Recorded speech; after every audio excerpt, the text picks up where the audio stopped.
Question for you. Would you go into business with someone who makes $50,000 a year but spends $55,000 a year and they're in over $250,000 of credit card debt?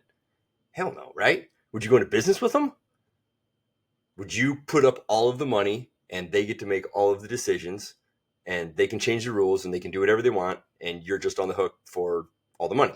Hell no, right? My name's Kyle Knott and I'm not your average finance guy. Today we're going to talk about, you guessed it, taxes. So you have to do all that. If you don't, you go to jail. You guessed it. You are in business run by the government. You and everyone you know just invested a bunch of money into transgender rhino studies in the Sahara Desert. So congratulations. Boy, that gets a real good warm and fuzzy, doesn't it? Okay, so why pay more taxes than what you have to? So today we're going to talk about like the corporate lifestyle versus the employee lifestyle.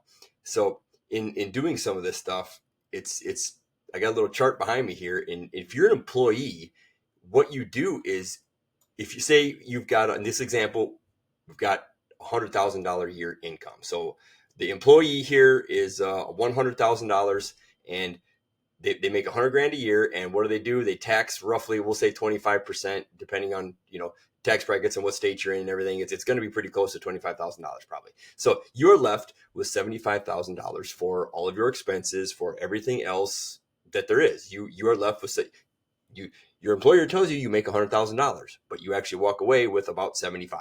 Okay. Now, if you are over on the corporate lifestyle, if you are a business owner, if you maybe start a side hustle, this is some of the stuff that we get to take care of over on this side of the world. And look at how much less taxes you pay. So same scenario, if you make $100,000, but you have $70,000 worth of expenses, the government says you didn't make $100,000.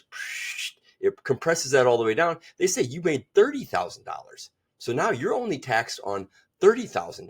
So you pay a little sliver of tax. You're always going to have to pay your taxes, and you pay that little sliver of tax, and the rest is you can do whatever you want with it. Now, expenses. Well, yeah, but that doesn't make sense because now you're only left with whatever 25 grand. But your expenses can be things like paying your kids. So instead of having your travel baseball come out of this over here, now you pay your kids to mow the lawn of your rental property, and then they pay for travel baseball out of their own money because they're not taxed. So you're still saving tax money. I've heard of people that have a board of advisors, and their board of advisors are some very close family members, and they have to have a meeting sometimes yearly or quarterly or whenever they decide that they need to have a meeting, and they will have it in places. I think the next one I want to have it at the top of a ski resort.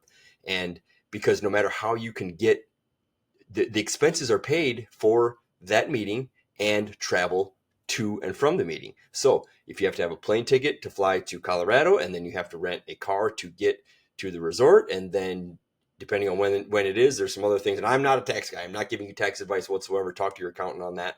But you can get to the resort, and then you have to buy a lift ticket because you have to get to the top where you're having this business meeting. So you have your business meeting, you hold it at maybe 10 o'clock in the morning, and you go through, and it's legit business meeting. This is legit write-off. This is legit everything.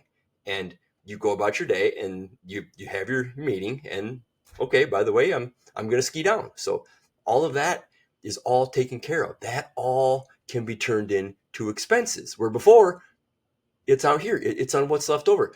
Spend your money first in the corporate zone, whatever you can do, whatever kind of write-offs you can get here.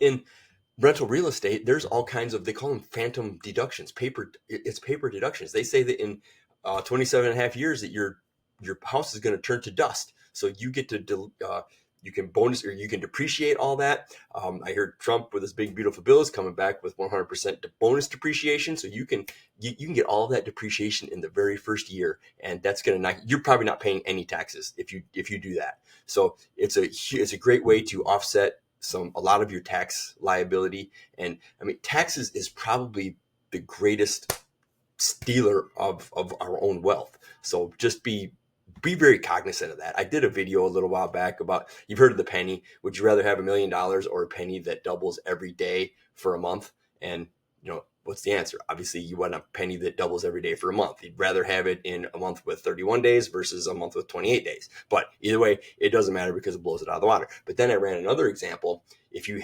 have someone taking fees and taxes, and it still sometimes works out better, but it's amazing at what they whack and what they take from you. So as you're trying to build, you build up to here, and like right here, you build up to here, and they take 25%. You build back up, they take 25%. They keep doing this year after year after year. Why not do all of this? Take your expenses out first and have them take a sliver. They're gonna take it. Okay, so just let them take a sliver. Don't give them more than they can, or more than we have to.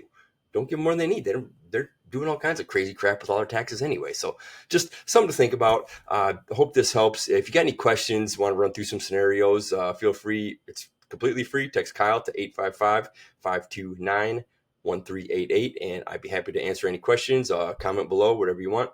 And I love helping you guys out, and I love working through these kind of situations. And I'm not giving any advice, but I can tell you what I would do, and I can just help open some of the doors, and you can see some of the possibilities, some other choices that people don't really talk about a lot. A lot of the financial advisors just want you have to go this way because this is how I get paid, or it's money under management, and that's not me. I'm going to give you some honest direction and some choices, and I don't know what your risk analysis is. It might be high, it might be low. I'll throw it out, and you make your own decision.